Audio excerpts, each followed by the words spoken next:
Okay. Now, these three structures, modules, component connectors, and allocation structure, I do not want to spend too much of time during these sessions because they are beautifully covered in the pre-recorded lectures that have been provided to you. But still, we'll go through it very quickly. One of the module structures is called a decomposition structure, where you decompose the entire application into submodules.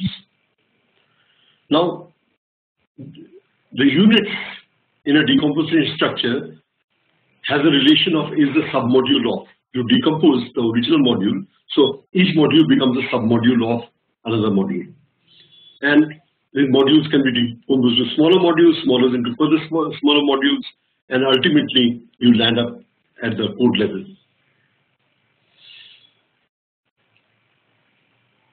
Modifying the code becomes very easy. Changes get localized when you divide into modules. And in a project organization, the structure helps you to build up a test plan. It helps you to integrate the project into an element. And sometimes these modules are called subsystems, somewhere they're called segments. So this is basically what decomposition is about. So this is the form of a module structure. Another form of a module structure is called the users structure. So in a user structure, this module uses that module. See, in the previous one, decomposition, the module was a submodule of, was a part of. But here, there's a usage relationship. So normally, when there's a usage relationship, you can use a test rack or a stub to test a particular unit. Java gives you a concept called unit testing, so that each unit can be tested independently based on its relationship with other unit. So each usage structure module provides a functionality to another module. So this is what a usage structure is about. And the beauty about usage structure is you can develop each unit at a time. And the unit can be tested on a test rack, and sometimes you can use stubs. A stub is a dummy program which provides a response just enough to test the system. I'll give you an example of a stub. Say you are writing an online system where there's an online payment involved. Now, you do not want to actually do online payment to test this online payment module. So what you do is you create a stub. The stub emulates the bank's or the credit card's payment gateway. And it allows your programmers to test the payments using the stub. Now, the stub should be properly written. Probably the stub has been kept by the company for use by a number of applications. They prepared the stub and kept it. So after testing with the stub, if it runs fine, then the final testing could be done on the live gateway. So for every gateway that you are using, you could use a stub to do the testing. And sometimes there are the reverse usage relationship. You have written a unit which is used by another unit. So you have a test rack. The test rack provides inputs to test this particular unit. So in Java we call it the unit test. The unit test code is automatically created to test a particular functionality. So if you write a class with a number of methods, you can write a unit test to test whether the functionalities are being provided or not. So these modules which are written, which work with each other, are said to be in a users relationship. You'll notice I'm not taking too many questions just now. The reason is that I would like to be able to flow through this class today, and whatever doubts are coming up in next Saturday's class, I will start off by covering up these doubts. Okay, so rest assured that everything that you put down there will be addressed, but I want to maintain a certain pace today.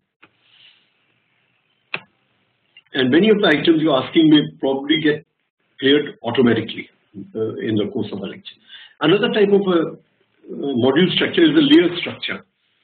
Those of you who have done some preliminary courses in software would know about the internet, and in the internet the entire structure of the internet is layered, starting from the application layer where the application runs and ending at the physical layer where the data actually moves over either wire or Wi-Fi. In between you have the data link layer, you have the transport control layer, the IP. So each layer performs a unique functionality and it works with the layers corresponding to it. And these layers, they envelop the data as it moves over the layers and then dispatches it physically. On the receiving end, it opens up one envelope at a time. So this is a beautiful example of dividing an application into layers. Similarly, a layer structure is used by the Android operating system. It divides the functionality into layers until the last layer interacts with the machine at the Linux kernel.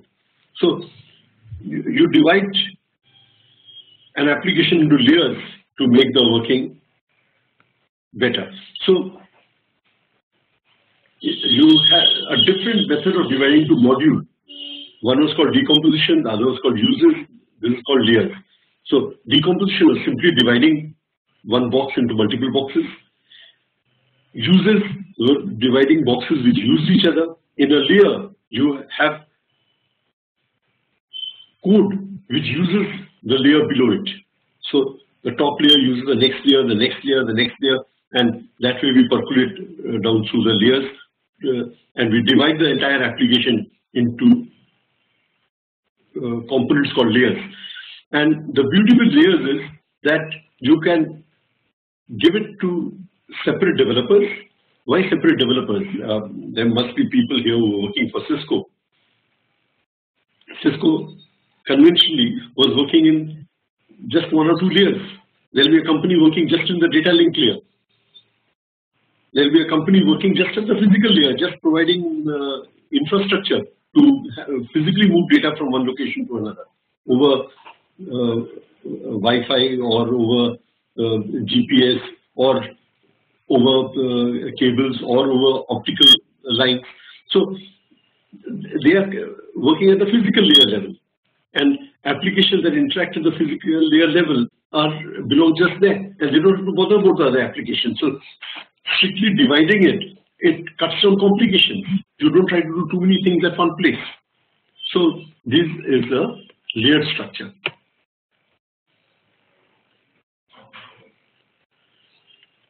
Mind you, you have the generic is the module structure, decomposition, usage, layer, they are type of module structures. Then there's another module structure called the class structure. Object-oriented programmers divide an application into classes. And this division, each class is a module. So you have the class-based hierarchy, and that's also a module structure. Then data models. You create a data model where you have entities and relationships between the entities. And those of you who are working on RDBMS would be drawing something called an ER diagram. An ER diagram is basically dividing data into modules. So it is very much a module structure. Okay, somebody wants an example of classes. Say you are writing a video game. A video game has got the ball class. If you are having a ball game, goalpost class, footballer class. So various classes are there to take care of various aspects of the application. And everything to do with the ball is coded into the ball. So that becomes a module. So this is how the class hierarchy divides an application into modules, and each module being called a class.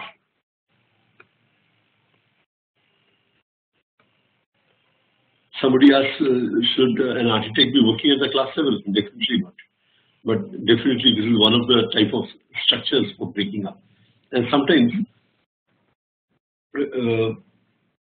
what happens is that classes together, they create a package and they work in a group. Now, a package working in harmony along with the controller class can operate as a unit in software architecture. So the dividing lines sometimes become very thin between design and architecture, but whatever needs to be decided early, whatever determines the structure of the software system becomes architecture. Now we come to some component and connection structures.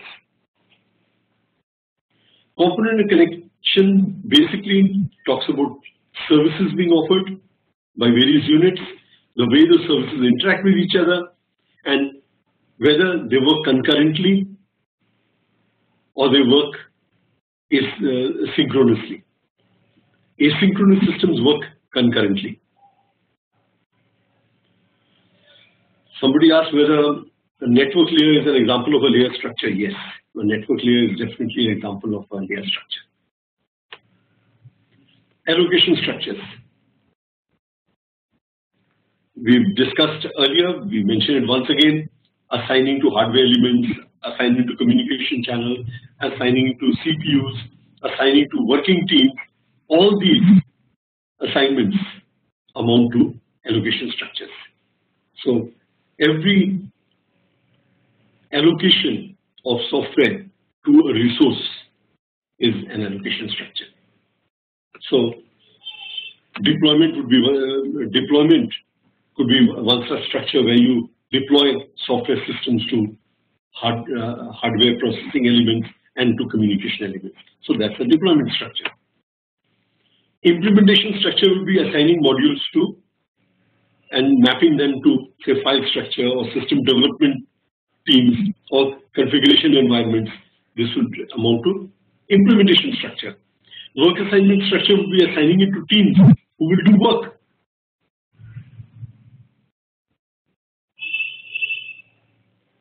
Somebody wants to know whether the slides will be shared. Yes, they will be shared within the next 2 to 3 days.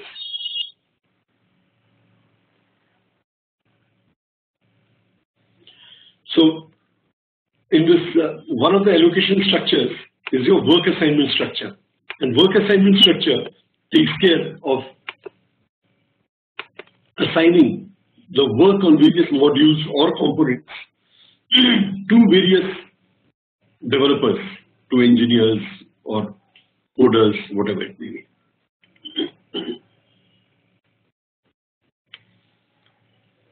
Now,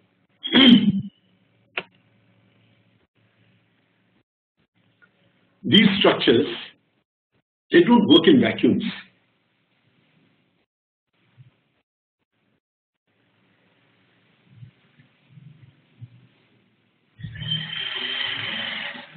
So, I'm getting a lot of questions here, and I think what I'll do is, based on all these questions, I will work out a short script and I will answer it in the beginning of next Saturday's deliberation.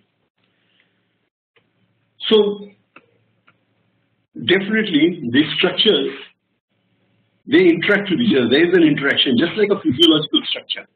Your circulatory system, digestive system, your skeletal system, they are independent, yet they are dependent on each other. They take resources from each other, they use each other's environment, and they facilitate each other. Similarly, different software structures provide you an interconnection with others. You work out a component and connection structure, then use it in the allocation structure. You do a module structure, use it for component and connection. So these type of interrelationship between the systems exists. So just take a look here. Now this is not quite UML. Anything that will express is a good architectural diagram. So decomposition. You take a system, divide into client into server. Each one is a module. So it's a decomposition. And client server, if I want to show it as a component and connector, here's the server and your various components. So I've shown the components and a request reply is the connection.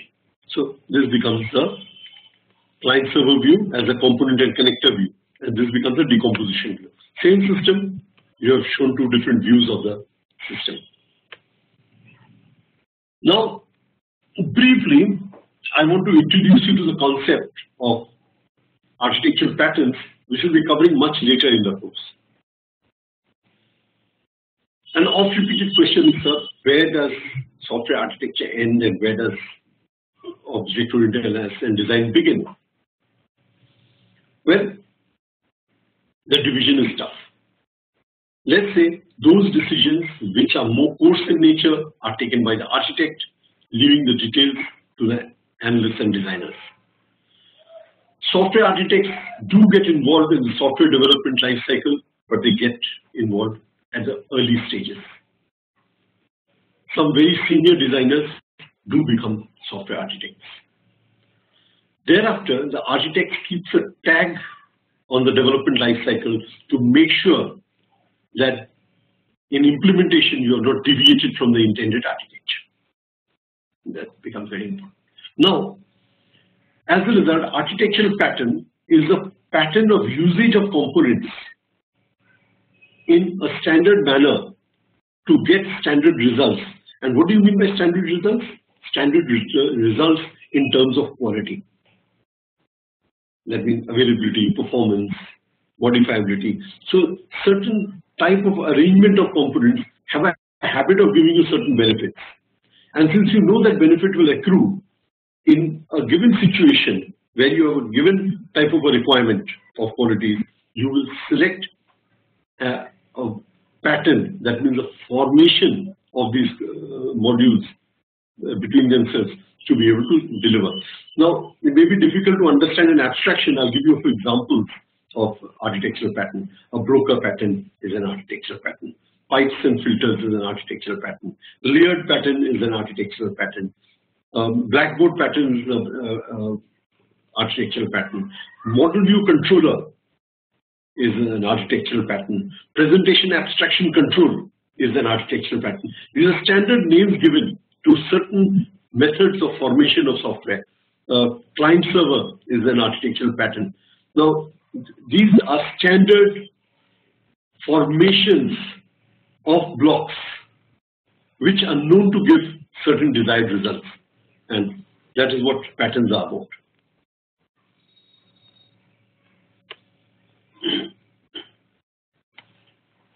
Now, there are certain patterns which fall in the component and connector category.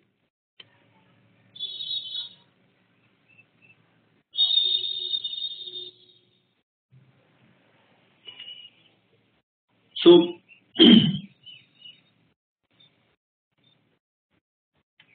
shared data. Shared data is a pattern where a number of applications may place data in one place, maybe an SQL Server or an Oracle, and all of them will access the shared repository. Windows may have a shared repository in the form of a Windows registry. That's a shared data, where you have the key value pairs. It's a very popular method of storing data these days, key value pairs. And the Windows registry is one place where data is stored as key value pairs. Another popular component and connector type of a pattern is the client server pattern. Client server pattern became extremely popular in India a couple of decades ago when hardware was considered very expensive. So you use a server either as a data server to store a lot of files, a file server, or as a database server to run an RDBMS, or as a mail server to handle mail. And then all the clients interacted. Initially, they used to interact over dedicated lines. Gradually, we've had sophisticated networks. The Novel Netware was a very big company which provided network solutions. And today, of course, the TCP/IP based protocol for networking is probably the most popular protocol on the internet. And large number of systems are connected in various formations, whether on client servers or peer-to-peer or round robin. So you have various types of round robin is now virtually obsolete. It was a very popular architecture with IBM at one time. So today, by and large, it is TCP/IP, and you have a lot of client-server usages. You have a lot of peer-to-peer networks in operation, and these are basically component and connector solutions. Then you have allocation pattern, multi-tier pattern.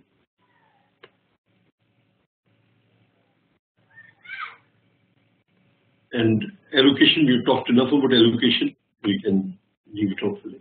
Now, what makes a good architecture? So, inherently, there should be nothing good or bad. Somebody says something is bad because he expects something else. A very good way to understand is that we have 10 people. They are the gold medalists from 10 engineering colleges in, say, computer science.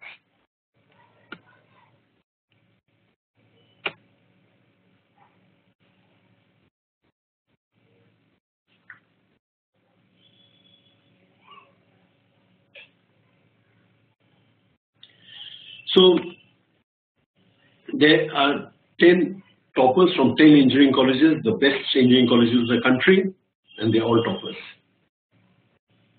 And there's one person who is a second divisioner. It just so happens, and then he gets the job. And then there's a big hue and cry that there's the whole selection process is rigged up.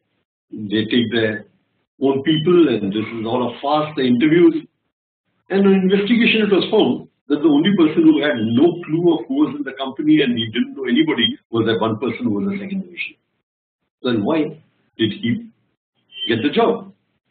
Because he fitted the job. So there's a concept of something called fitting, and so with architecture. And architecture has to fit the purpose for which it is intended. A candidate has to fit the job. Every job is not a reality competition. It's not a selection for Mr. India. It is a selection for a person who is right for the job. And so with architecture, we have an architecture which is right for the job, and an architecture which is not right for the job is normally referred to as bad architecture. So, and it's very important as an architect to make sure that the goals are stated goals. The goals should be stated. And that is where an architect has to bring in a lot of maturity. He has to get the stakeholders and has to get them committed to the requirements, and then deliver an architecture which delivers on the requirements. Now, there's a rule of thumb given here.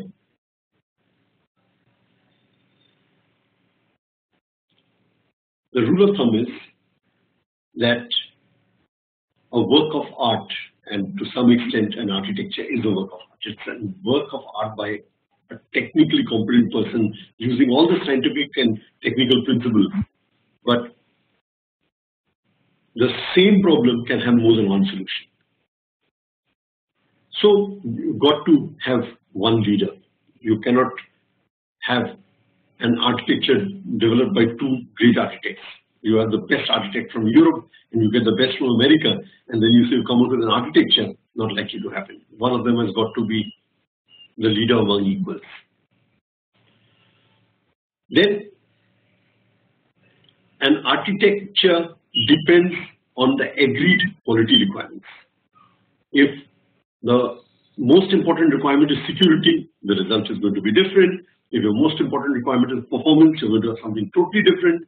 If the requirement is usability, we are going to look for a different solution, modifiability, testability, each one. Now, I mentioned a little earlier also, the project manager and the architect work very closely together. Very often, they don't possess the same talents. You could have a good architect who is also a project manager, or a good project manager who also happens to be an architect. But the reality is that a project manager requires distinct talents. He is a time manager, he's a man manager, he's a money manager. whereas an architect is a technical expert who understands how to deliver quality attributes. So nobody is stopping somebody from having more than being multi-talented, but assuming that a project manager is the definition of a talent, an architect is the definition of a talent, we've got to get them to work together very clearly. And architects do like to do incremental development. They take the most significant attributes first, they develop this system, and they leave certain decisions for later. But only minimal functionalities can be left for later. And very often, when an architect is working regularly with the same design team, they have a better understanding with each other.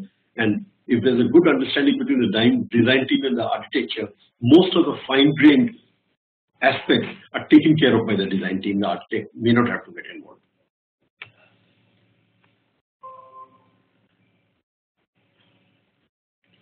Now,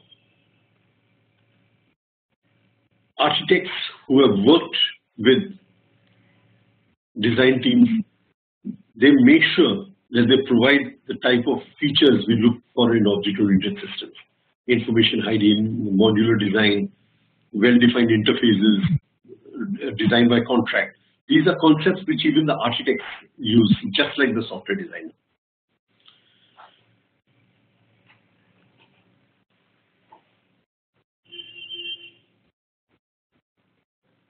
There's an aspect which is relevant here. We'll go into more details later.